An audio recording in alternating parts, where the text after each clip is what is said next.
Hello Gemini, Sun, Moon, Rising, and Venus signs. Kamusta po kayo? Sana po yung nasa mabuti kayong kalagayan. Welcome back po sa Star Tarot. Kung bago kayo dito, welcome din kayo. Thank you sa inyong support. I truly appreciate it. God bless you all po. Tingnan natin ang mga messages ninyo for today. Una mensahe ninyo ay 3 of Cups. Ayan, so there is a celebration dito, no? For some of you, Gemini. There is something that you are going to celebrate sa ngayon, ano, maaring you're going to celebrate that with friends, you're going to celebrate that with family or both, no, yung mga ganon. So,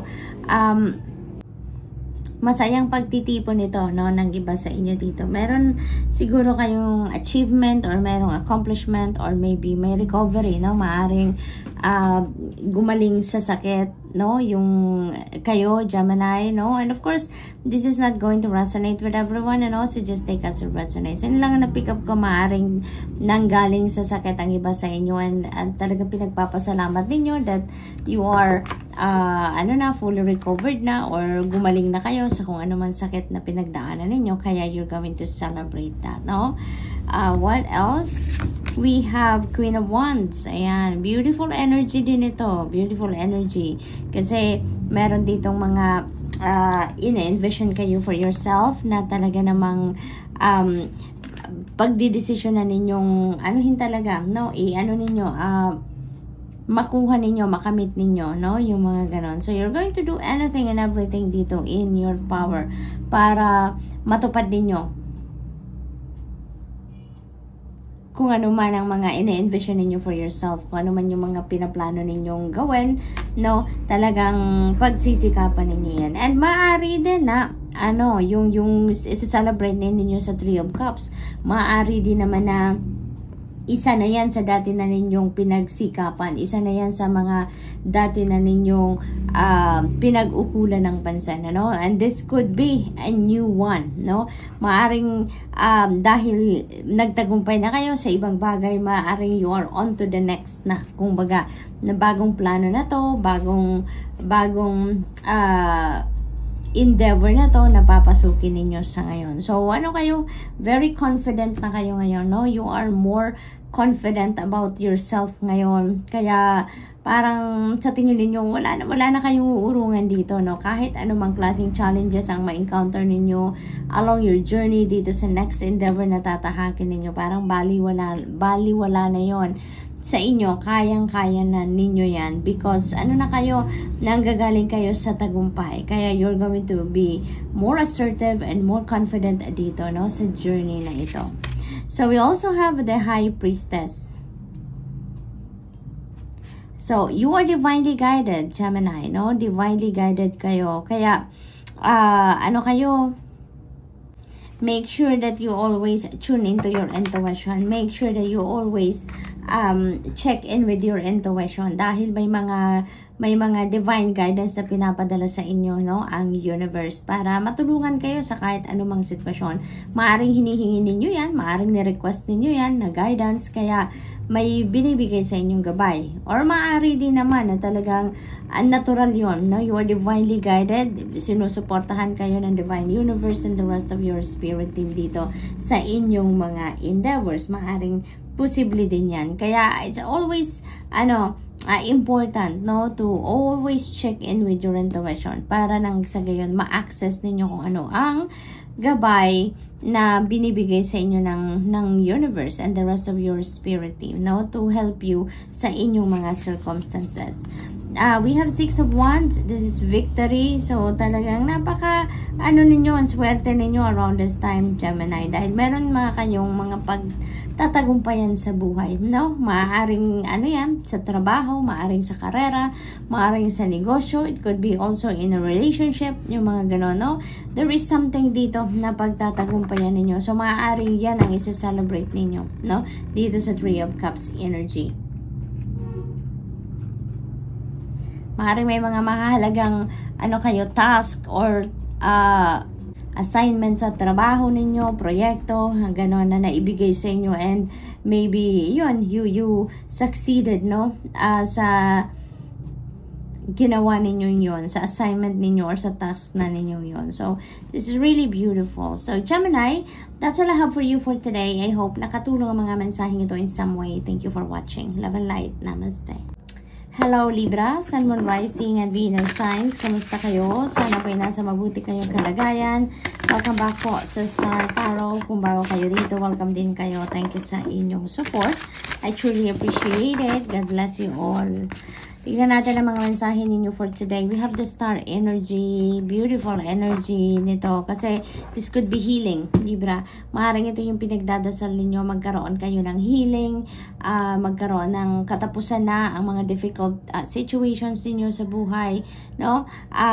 Yung healing na to, it's not only limited to physical ailments. No? That is also applicable doon sa merong mga difficult situations na pinagdadaanan pagdating sa kaperahan, sa relationships, sa trabaho, yung mga ganon ba, no?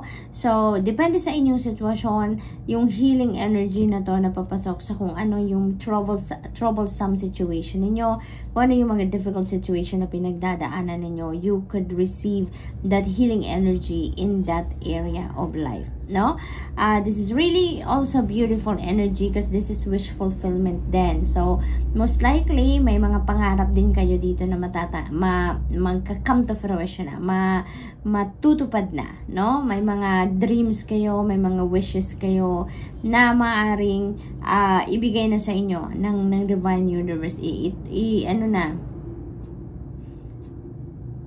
I-deliver na kumbaga sa inyo ng universe. This is also new hope, no? New blessings na parating sa inyo. There is a new path sa buhay ninyo na magbubukas din dito, no? So good luck to that, Libra. We have 8 of Swords. Ayan. So, siguro ang iba naman sa inyo super, hindi makapag-move on sa buhay ninyo or hindi makapag-move forward sa kung ano man ang mga balak ninyo or plano ninyo. It's because you are overthinking, no? Nag-overthink, nag-overanalyze ang iba sa inyo dito, Libra. Kaya, parang hindi kayo makausad, hindi kayo makapag-isip na mag-move forward na kayo, no? Dahil siguro nagkaka-anxiety ang iba sa inyo dahil nga may mga negative thoughts, no? Something is preventing you from moving forward, no? Dahil sa sobrang pag-analyze naman ninyo sa mga sitwasyon, no, Libra? So what else? We have 7 of Pentacles. Ayan. So you're waiting for something dito, no?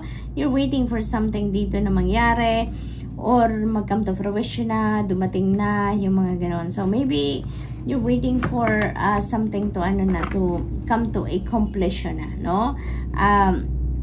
Maaring trabaho ito, maaring a certain endeavor, no? Na naghihintay kayo ng bunga, kumbaga, ng return of investment, yung ganon. So, ang mensahe sa inyo, dito, it's still in the works, no? Kung ano man yung hinihintay ninyo, it's still in the works. Yan ang mensahe sa inyo ng energy na to. Kaya, continue to nurture what you are doing or what you are focusing on. Kung ano man yung endeavor na yan, continue to nurture it, continue to cultivate it. And maybe now is the time para mag-step back ka muna ng saglit lang, kahit saglit lang, from that, at mag-isip-isip kayo, mag-reflect kayo, because maybe meron pa kayong mga bagay na kailangan pang gawin, no? Maaring may mga kailangan pa kayong gawin na baka hindi ninyo napansin na hindi pa ninyo pala nagagawa yon, no? So maaring ganon din ang ganap dito. Kaya step back a little, no? Time to re-evaluate the things that you have done already para ma-figure out din ninyo kung baka meron pang hindi pa kayo nagagawa, no? And maybe yun na lang ang missing piece, no? Kapag nagawa na ninyo yan, maaaring ito na, no? It will come to fruition na. So maaring ganon ang ganap. So, we also have King of Wands. Ayan. So, ang iba sa inyo may be waiting for an opportunity para makapagtayo kayo ng sarili ninyong negosyo, no? So, maaring ganun ang sitwasyon ng iba. And here you go, no? Here's the energy na maaring kayo ay magiging entrepreneur na, no? Maaring kayo ay magiging leader na din. Maaring ang iba sa inyo will be promoted to a leadership role, no?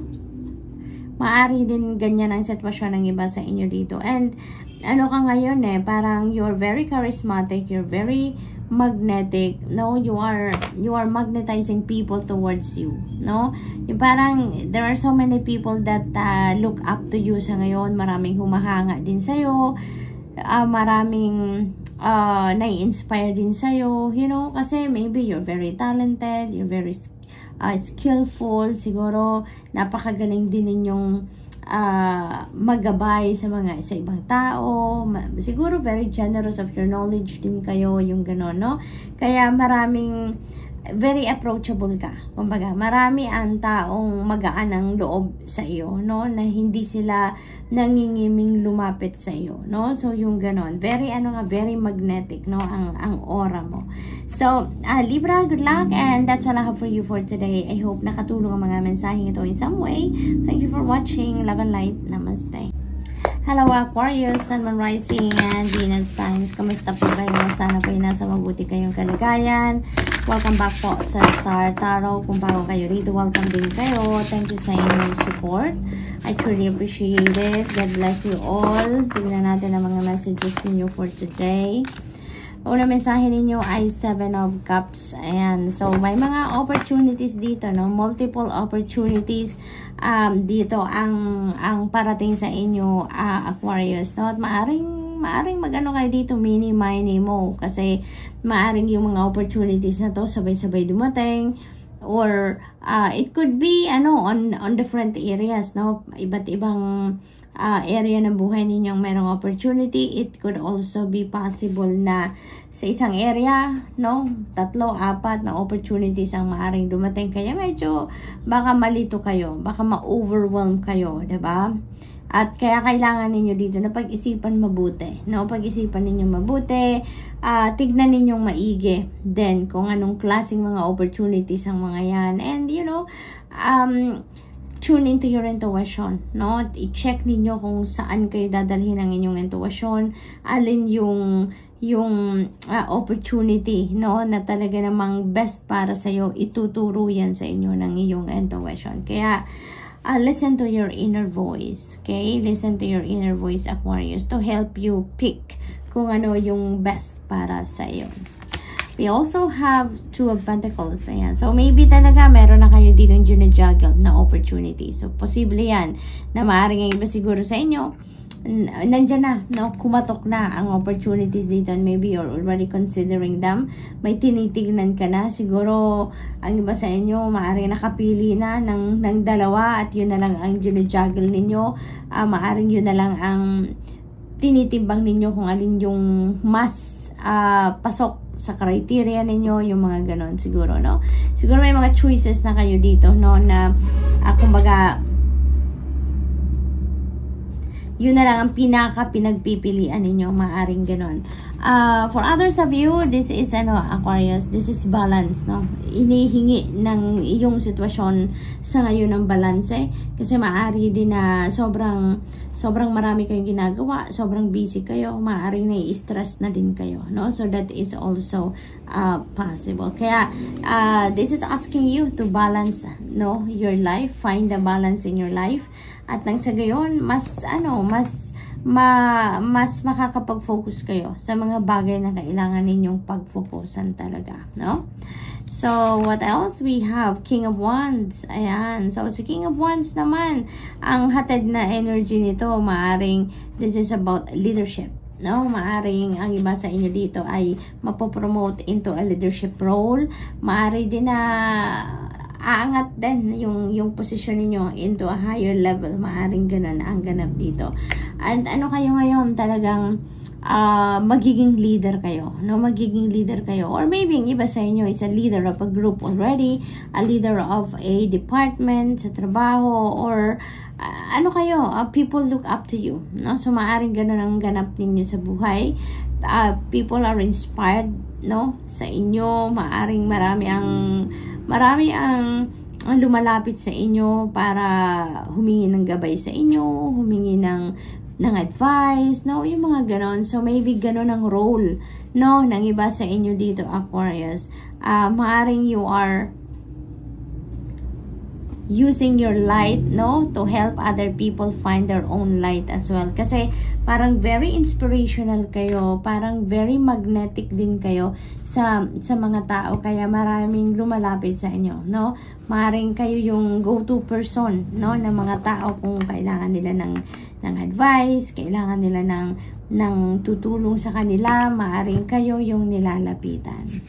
So we also have 3 of Swords. Ayan. So maybe ang iba sa inyo dito merong heartache, heartbreak, disappointment. Maaring may mga ganong ganap ang iba sa inyo dito. But it feels like to me that this is already in the past, no? Maaring nangyari na to. Maaring nangyari na to. Maaring matagal na din nangyari ang ano nito, ang sitwasyon na to na nakasakit ng inyong damdamin, but maybe naiiyak lang kayo sa ngayon.